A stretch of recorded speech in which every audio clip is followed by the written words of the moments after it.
मस्ताना मिर्ज़ा 1 मार्च 1926 25 जून 1994, जिन्हें हाजी मस्ताना या सुल्तान मिर्ज़ा के नाम से जाना जाता है, एक संगठित अपराध गिरोह के नेता थे जो मूल रूप से तमिलनाडु के थे और बॉम्बे में रहते थे। वह 1960 के दशक से लेकर 1980 के दशक की शुरुआत तक 2 दशक से अधिक समय तक बॉम्बे में माफिया गिरोह के नेताओं की कुख्यात तिकड़ी में से एक थे, जिसमें पठन गिरोह के नेता करीम लाला और दक्षिण भारत में तमिलनाडु के एक अन्य प्रसिद्ध गिरोह नेता वर्धनन मुदलियार भी शामिल थे। अपने चरम पर मस्ताना ने मुंबई और गुजरात तट पर एक शक्तिशाली तस्करी सिंडिकेट संचालित किया और बाद में फिल्म वित्तपोषण और रियल एस्टेट व्यवसाय में विविधता लाई। मस्ताना को एक चतुर व्यापारी और चालाक सौदागर माना जाता था। उन्होंने हमेशा पुलिस और सरकारी अधिकारियों के साथ मैत्रीपूर्ण संबंध बनाए रखे और अक्सर प्रतिद्वंदी गिरोह के बीच शांति को बढ़ावा दिया। लाल मुदलियार हसन पटनी और शिवसेना सुप्रीमो बाल ठाकरे के साथ उनके अच्छे दोस्त थे। अपने करियर की शुरुआत में ही मस्ताना को राजनीति और फिल्म उद्योग की प्रसिद्ध हस्तियों के बीच शक्ति के प्रतीक के रूप में देखने जाने का महत्व का एहसास हुआ, इसलिए वह शहर के अमीरों और प्रसिद्ध लोगों के बीच मेलजोल रखते हैं और अक्सर सार्वजनिक समारोह में बॉलीवुड हस्तियों को साथ देखे जाते हैं। मस्ताना यकीनन अपने समय का सबसे प्रभावशाली माफिया डॉन था। बेदाग सफ़ेद कपड़े, सफ़ेद जूते, सफ़ेद मर्सिडीज कारों और महंगी सोने की घड़ी सहित उनकी असाधारण जीवन शैली के कारण कई लोगों द्वारा उन्हें स्टाइल आइकन के रूप में भी देखा जाता था। मस्ताना ने अमीर और प्रभावशाली दिखने के लिए असाधारण जीवन शैली का प्रदर्शन किया। हाजी मस्ताना का जन्म 1926 में पन्नाकुलम में एक तमिल मुस्लिम परिवार में हुआ था, जो ब्रिटिश भारत के मद्रास प्रेसिडेंसी में ज़्यादातर तमिल मुसलमानों का निवास क्षेत्र था।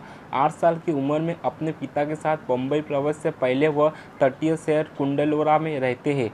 मस्ताना के एक छोटे लड़के के रूप में प्रसिद्ध फॉरवर्ड मार्केट में छोटे मोटे काम करना शुरू कर दिया और जल्दी ही गोदी में शामिल हो गया और वो लंबे समय तक काम करना शुरू कर दिया। उनके शुरुआती 20वें दशक के दौरान सोने पर उच्च आयात शुल्क के कारण लोगों ने विदेशों से सोने की तस्करी शुरू कर दी। गोदी में काम करने से उसके लिए तस्करी में भाग लेना आसान हो गया। जल्दी ही मस्ताना ने अपना खुद का व्यवसाय शुरू कर दिया। मस्ताना ने अपने क्षेत्रों को इस व्यवसाय से लगातार अच्छी खासी कमाई करना शुरू कर दिया।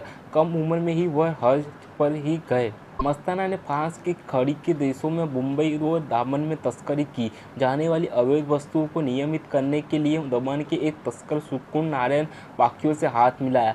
मस्ताना ने पैडर रोड पर समुद्र के सामने वाले बंगले सहित पश्चिम बॉम्बे में विभिन्न स्थानों पर संपत्तियों खरीदी। वह अपने बंगले की छत पर बने एक कांटे छोटे से रहते थे। मस्ताना ने अपने जीवन में बाद में फिल्म वित्तपोषण में कदम रखा, जिसमें मुंबई में निर्माताओं को कुछ आवश्यक धन उपलब्ध हुआ। अंततः वह स्वयं एक फिल्म निर्माता बन गए। रियल एस्टेट, इलेक्ट्रॉनिक सामान और होटल में भी उनकी व्यावसायिक रुचि थी।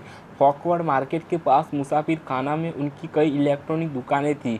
मस्ताना ने गिरोह के अन्य नेताओं के साथ अच्छे संबंध बनाए रखे। जब मुंबई में अंतर गिरोह प्रतिद्वंदी बढ़ाने लगी तो उन्होंने गिरोह के सभी शीर्ष नेताओं को एक साथ बुलाया और मुंबई के गिरोह के बीच विभाजित कर दिया ताकि संघर्ष में आए बिना काम कर सके।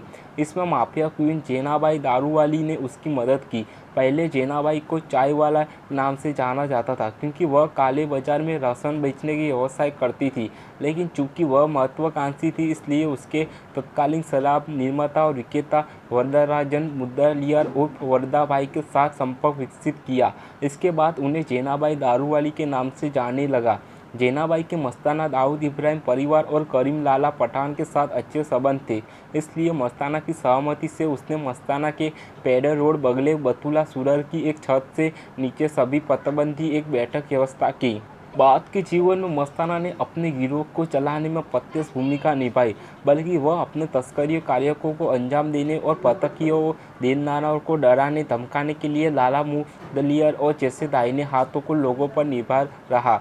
मस्ताना विशेष रूप से मुदलियार के करीब था क्योंकि वो दिनों तमिलनाडु से थे। जब मुदलियार की मृत्यु हो गई तो मस्ताना ने उनके शव को अंतिम संस्कार के लिए मुंबई लाने के लिए एक निजी चार्टर्ड विमान किराए पर लिया।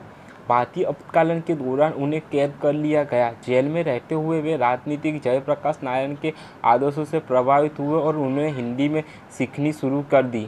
31वीं 81वीं राजनीतिक पार्टी में बनाई और 1985 में इसका नाम दलित मुस्लिम सुरक्षा महासंघ रखा, जिसे बाद में भारतीय अल्पसंख्यक सुरक्षा महासंघ का नाम दिया गया, जिसका नेतृत्व वर्तमान में सुंदर शेखर कर रहे हैं। 25 जून 1994 को मस्ताना की हृदय गति रुकने से मृत्यु हो गई।